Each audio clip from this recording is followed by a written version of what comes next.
I tried to record this video about 3 times last night, and when I tell you my phone was like going crazy, I ran out of storage.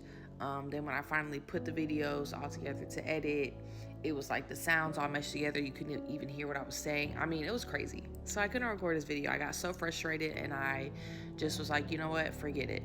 So here we are the next morning, and we're gonna try again because I just really want to touch on this real quick. We were in Bible study last night, and one of the questions that was asked was, what are some things in your life that you can't let go of? For me, I immediately thought of my childhood trauma. So far, we're in week 4 of this freedom group, and all of the girls really have been super open with each other, but for some reason, when she asked that, I felt like I just couldn't share it, like I just couldn't speak, and I immediately got super emotional thinking about it because that's currently something I'm really trying to heal through.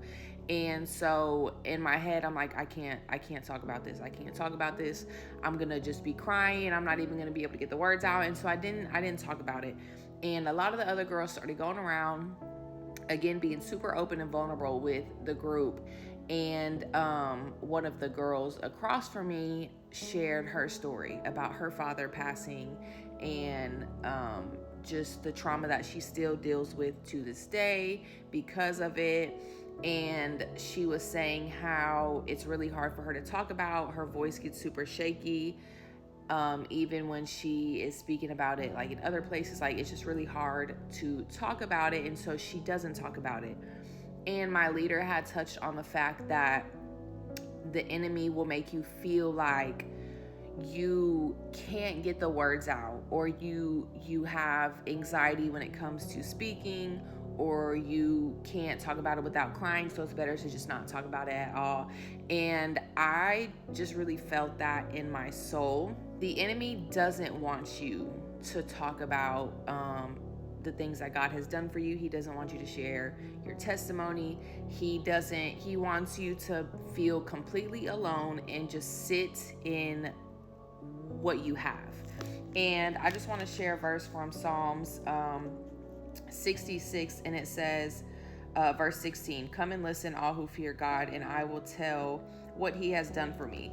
I started this YouTube channel called Beauty for Ashes, and the whole point of me starting this channel was to talk about what God has done for me, what he has delivered me from, to share my testimony and how everything that I've been through in life that I thought was meant to harm me and to hurt me and to destroy me, he actually turned it for good, and I am able to share my testimony with people. There are some days that like last night, it was really hard. I ended up getting prayer for it, but I felt like I could not speak. Like it was like this wave of emotion hit me, and immediately I'm like, you are not going to talk about this. So 2 things. I really just want to encourage anybody who, for one, has been through anything in this life and they feel like it was meant to destroy them.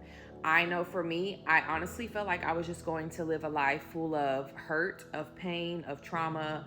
I never thought, I remember as a kid, one of the only things like I prayed for was peace. I just wanted peace. As you know, my childhood was just super chaotic.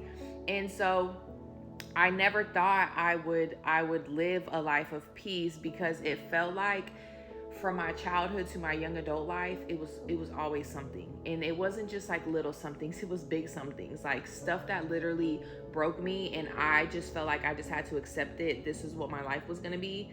And so I just want to encourage you that whatever you are going through in life, it may seem like you're not going to make it out, and it may seem like you're being punished by God, and that is because you don't know God. I promise you, as terrible as this may sound right now, it will all make sense one day. And the things that, God orchestrates everything perfectly. I just want to share what the girl across from me was talking about in a synopsis, but she is a lawyer now, and she was saying that she only wanted to go to law school because she wanted to take care of her father. She wanted to retire him and take care of him. He ended up passing away in an accident, and she said she remembers walking across the stage and saying, like, I don't even want to do this. The only reason I wanted to do this was to take care of my dad, and now he's passed away. She's now a I think of the technical term, but basically, like, when something happens at work, like a freak accident, she is that type of lawyer, because that's how her dad passed away. And she was like, I'm able to connect with my clients on a deeper level because I know exactly what they have been through. So, like I said, God orchestrates things in a crazy way, and at the time it doesn't make sense. I never thought that I would be making a YouTube channel about the things that God has delivered me from my parents passing, from being a child of an addict, from the abuse I endured, the abusive relationship that I landed in my adult life. I never thought that I would be making a YouTube channel talking about that, because I didn't think that I was going to be able to speak about those things, but God has given me the strength and the wisdom to do so. And also, I just never thought that I would have the relationship I have with him now. Second thing I would like to encourage you is to tell your testimony. I feel like you will know when it's the right time, and that comes with really growing a relationship with God. I wouldn't be able to talk about any of these things had I not found him, because when I feel like I can't find the words, he gives me the words, and he gives me the strength. Because if you've watched any of my videos, you know a lot of the times I'm crying because sometimes they are still hard for me to talk about. The enemy will try to silence you and make you feel like you shouldn't talk about these things and you can't talk about these things, but you can and you should. You should tell people what God has done for you. You never know who might need to hear that, who you might help. I'd like to leave y'all with this verse, Genesis 50, verse 20. You planned evil against me. God planned it for good to bring out the present result, the survival of many people. Therefore, don't be afraid. I will take care of you and your children. And he comforted them and spoke kindly to them. Be encouraged, be blessed. Don't let the enemy silence you. And remember, if you are going through a storm, you're not going through it alone. He might not take you out of the storm, but he will absolutely, most definitely be walking hand in hand right with you.